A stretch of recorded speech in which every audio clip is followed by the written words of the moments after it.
মালদ্বীপে আমি আমার ব্যক্তিগত সময় কাটিয়েছি, সেটা আসা উচিত ছিল না। যেহেতু আমি এটা লুকিয়ে রেখেছি, তার মানে তো ছিল যে এটা আমি চাই না প্রকাশ্যে আসুক। এই কারণে তো আমি লুকিয়ে রেখেছি, যেহেতু আমাদের সোসাইটির সাথে এই ডেন্সটা যায় না, সেই কারণে তো আমি লুকিয়ে রেখেছি। এখন যে এটা বাইরে এনেছে, এটা তার রুচি, তার আধিক্যতা, সে এটার ব্যাখ্যা ভালো দিতে পারবে, সে কোন জায়গা থেকে এটা করছে, এটা নিয়ে আমার কোনো সে নাই। আপনারা দেখবেন যে আমি ইলিয়াস সাহেবকে সরিও বলেছি, ভাই আমি সরি, আপনি প্লিজ এই ভিডিওগুলো আর দিয়েন না। উনি আমাকে বলেছে আপনি যদি সরি বলেন তাহলে আমি ভিডিওগুলো দিব না। তো আমি সরি বলেছি, যে যেহেতু সে ভিডিও দিবেই, তা ভাই আমি সরি, আপনি ভিডিওগুলো দিয়েন না। আমি একটু কথা বলি, আপনারা একটু চুপ থাকেন। আপনারা কি শাক দিয়ে মাছ ঢাকছেন না?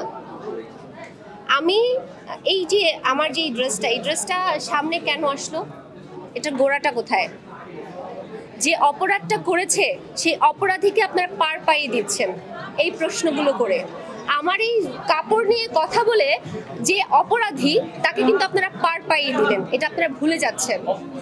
আপনারা কিন্তু তাকে নিয়ে একটা প্রশ্ন করেন নাই, একটা সাংবাদিক তাকে নিয়ে প্রশ্ন করেন নাই, তার অবস্থা কি, সে কেন করেছে, সে সাহস কোথা থেকে পেল, এই বিষয়ে আপনারা কেউ প্রশ্ন করেন নাই।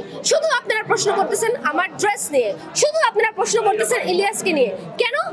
সে কোথায় গেল? তাকে নিয়ে কথা বলছেন না কেন?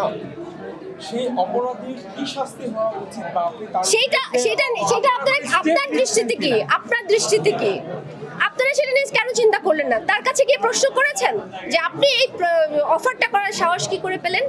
করেছেন? আপনি উল্টো প্রশ্ন করেন দেখে করেন নাই, এগুলো অবস্থা করেন নাই, কারণ আপনারা পড়ে আছেন আমার শাড়ি চুরি নিয়ে।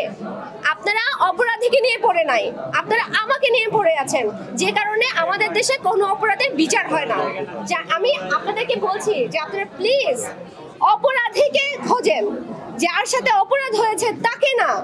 আমাকে যে প্রশ্ন করছেন, আমি এই প্রশ্নের উত্তর দিতে কি আদৌ ক্যাপাবল কিনা? আমি কি capable? am I capable? I am not a capable person right now to answer all questions. Answer. যে অপরাধী তাকে প্রশ্ন করেন আপনি কেন এই প্রস্তাব করেছেন, আপনি এরকম একটা জায়গায় বিলং করেন, আপনি রাজনীতি করেন, আপনাকে দেখে শেখার কিছু আছে, আপনার থেকে এটা প্রত্যাশা করি, আপনারা তাকে প্রশ্ন করেন, আমাকে প্রশ্ন করছেন কেন? আমি সব প্রশ্নের উত্তর দিতে বাধ্য কেন? আমি একটা ড্রেস পরেছি, এটা আমার অপরাধ হবে কেন? আমি একজনের কথা ধরেই নেন আমি ফাঁস করেছি, আমি যদি ফাঁস করে থাকি সেটা অপরাধ হবে কেন?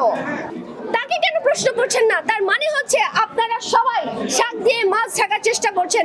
একজন ক্রিমিনাল, একজন পারফেক্ট ক্রাইমকে, একটা পারফেক্ট ক্রিমিনালকে আপনারা জাস্ট ধামাচাপা দেওয়ার চেষ্টা করছেন, আমাকে প্রশ্ন করে, আমাকে হেনস্থা করে। কোনো লাভ নাই। আজকে আমি ইলিয়াস সাবিল যদি থেমে যাই, পুরো বাংলাদেশের নারীরা থেমে যাবে, এটা মনে রাখবেন। আমি কথা বলছি, আমি এখনো কথা বলছি, যেদিন আমি কথা বলবো না সেদিন অন্য কোনো নারীরাও আর কথা বলবে না। Don't forget to like, share and follow Awaz BD on Facebook, YouTube and Instagram. For breaking news and more, head over to www.awazbd.us.